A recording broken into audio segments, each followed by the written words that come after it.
Najbliżej muzyki. Muzyczna dieta.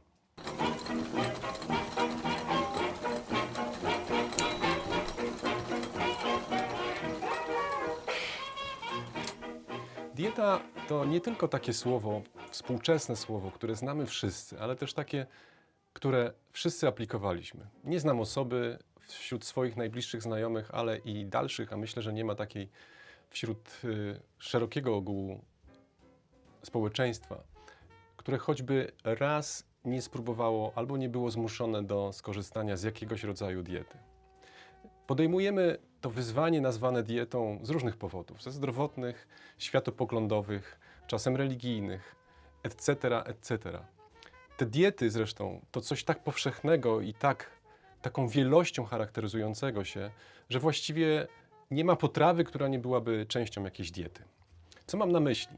Mam na myśli to, że diety nie tylko dzielą się na te, które wykazują się jakimś pochodzeniem, tak jak na przykład dieta śródziemnomorska, albo tym, że coś wykluczają, jak na przykład dieta bezglutenowa. I tu przykładów można by mnożyć. Ja natomiast mówię o tym tylko i wyłącznie dlatego, że niektóre prowadzą do takich absurdów, jak moje ostatnio ulubione skojarzenie słowne ze słowem dieta, dieta pudełkowa. Nie dlatego, że konsumujemy pudełka, tylko dlatego, że to właśnie w pudełkach dostarczana jest nam ta dieta. Ale dlaczego muzyczna dieta i skąd taki zbitek słów, którego autorstwo przypisuje sobie samemu? Nie chodzi bowiem w tym sformułowaniu o prowokację, a o zwrócenie Państwa uwagi na coś, co jest stosunkowo powszechne, co poprzez kontekst żywienia może łatwiej odnieść do kontekstu muzycznego. Dlatego muzyczna dieta to nie tylko prowokacja. Prowokacją byłoby zadanie pytania, czy muzyczna dieta pozwala Ci schudnąć?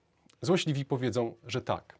Ja powiedziałbym, że chciałbym zwrócić uwagę na pewne praktyki, na pewne metody związane z słuchaniem, z konsumpcją muzyki, które mogłyby poprawić, nazwijmy to, jakość naszego życia.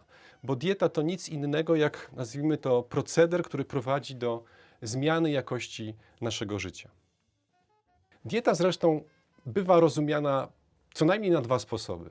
Jeden nieco węższy, drugi znacznie szerszy. Ten węższy zakłada to i nazywa to, co kładziemy na swoim talerzu, to, co konsumujemy, czyli określa jakby wybór potraw, które są przez nas konsumowane. To węższe znaczenie.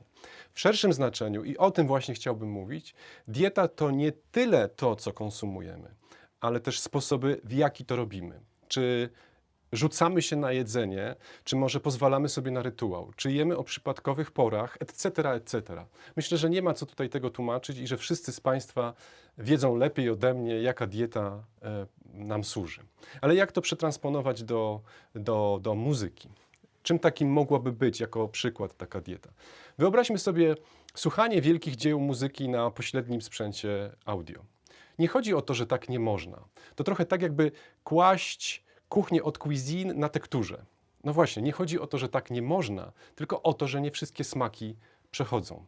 Nie chodzi też z drugiej strony o to, aby słuchać muzyki typu disco polo na sprzęcie za miliony, tylko i wyłącznie po to, aby usłyszeć ton składowy.